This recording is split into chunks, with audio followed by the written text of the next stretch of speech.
Hi everyone, I'm Kanak and you likely know me as Kay from KwirksByKay. As an architect turned crochet coach, I visualize every design through structural logic and drawings before I pick up a hook. I'm a proud bi-stitch maker and my mission is to help you move from basic stitches to professional designs. I am thrilled to be partnering with Ganga Acrowools to bring you this exclusive series where we'll elevate your skills one masterpiece at a time. Let's dive in. Today's yarn, the Chenilo by Ganga Acrowools. And today's project, a luxury knit scarf made entirely with a crochet hook. No knitting needles required. I've selected Ganga's super bulky Chenilo yarn. Because it's a weight 6 yarn, your stitches will be massive and easy to see. That's exactly what makes it beginners friendly. This yarn is also constructed with a durable core thread that holds the plush pile in place. Plus, it's incredibly soft, making it the ultimate winter choice. And here's a quick tip: how to stop the chenille yarn from shedding.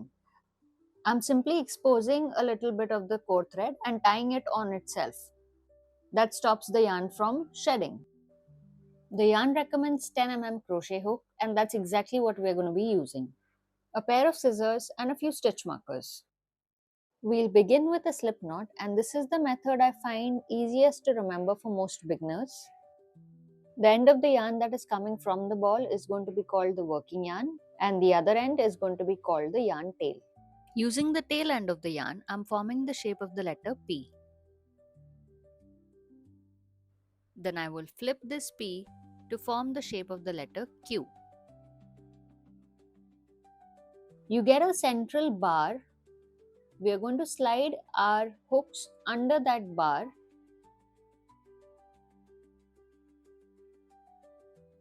and hold both the yarn tail and the working yarn and pull tight. This forms our slip knot. Now you may be wondering why it's called a slip knot. Let me show you why. When I pull the yarn tail and the working yarn away from each other, the knot simply slips away. That's the reason it's called a slip knot. Now when you're making that slip knot, remember to leave a long tail. This will become our scarf's fringe. Now let me show you how I hold the yarn. I simply let the yarn pass through my fingers and wrap around my index finger. To do this, you will hold your slip knot end and pass the yarn through your fingers. Wrap it on your index finger once or twice. Then close your ring finger and the pinky finger to hold the working yarn. And your middle finger and the thumb will hold the slip knot. Now let us see how we can hold the hook. This is the body of the hook. This is the throat of the hook. And this right here is the head of the hook. The hook is currently facing upwards. Now it's facing me. And now it is facing downwards. This is important to remember because in order to work smoothly with this Chenilo yarn, we will be changing the direction of the hook head.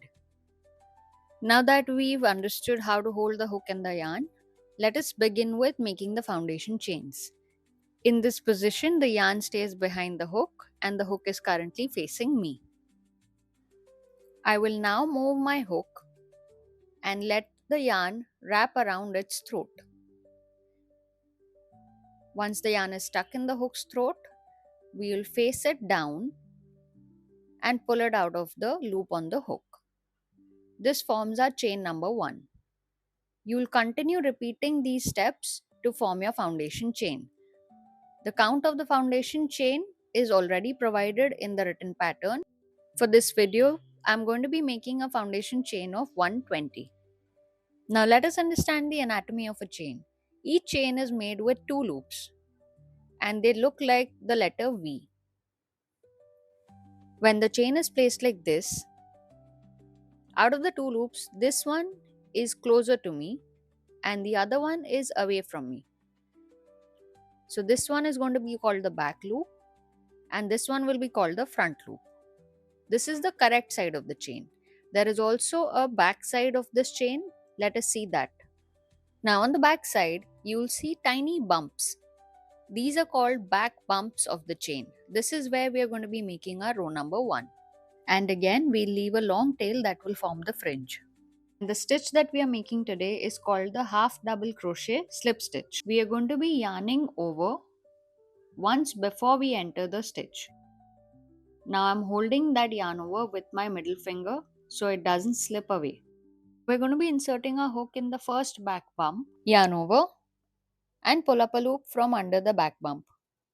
Now when you have 3 loops on the hook, pull that first loop through the 2 that were already on your hook. This makes a half double crochet slip stitch. This creates the classic V shape of knitting. If the math of the fringe or the loop placement feels new, or if you want to see these steps in photos of the back bump, the back loop and the front loop, I've prepared a free written pattern for you. The link is in the description. Don't break your crochet rhythm by pausing the video. Instead, download the PDF so you can follow along at your own pace. Now let's see the stitch one more time. Yarn over, insert the hook into the back bump, yarn over and pull up a loop. Now pull that loop through the 2 loops you had on your hook. Make a half double crochet slip stitch into every back bump. At the end, make 1 chain and cut off yarn. Once again, leave a long yarn tail which becomes the fringe on the other side. Since we aren't turning our work, you never have to worry about losing your place. Still, I recommend using a stitch marker to hold your first stitch every row, so you can enjoy the process without worrying about wonky edges. Now we once again make the same stitch, that is half double crochet slip stitch, only this time we will be making it in the front loop of the stitches from the previous row. We once again start with a slip knot on the hook, leaving a long yarn tail for the fringe, inserting hook under the front loop of the first stitch, yarn over, pull up a loop, and pull this loop through the 2 loops you already had on the hook. And you must have guessed it by now, we will continue to make half double crochet slip stitch for every stitch of the previous row using only their front loops.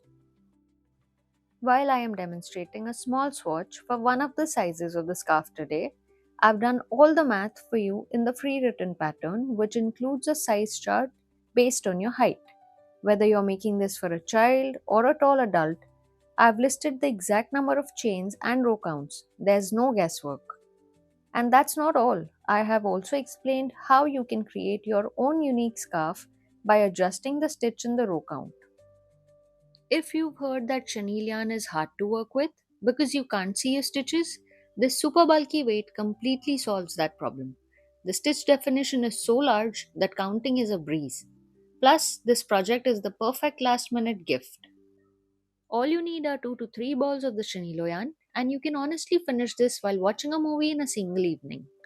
You can keep it in a solid color, or follow my lead, use a primary color like the green I've used, and add a pop of yellow for the borders to make it truly quirky. That's all for today. I'll be back soon with another design in our exclusive series. Make sure to hit that bell icon and subscribe, and don't forget to tag Ganga Acrowools or Heartbeat Yarns in your makes on Instagram. This is Kanak signing off. Happy crocheting!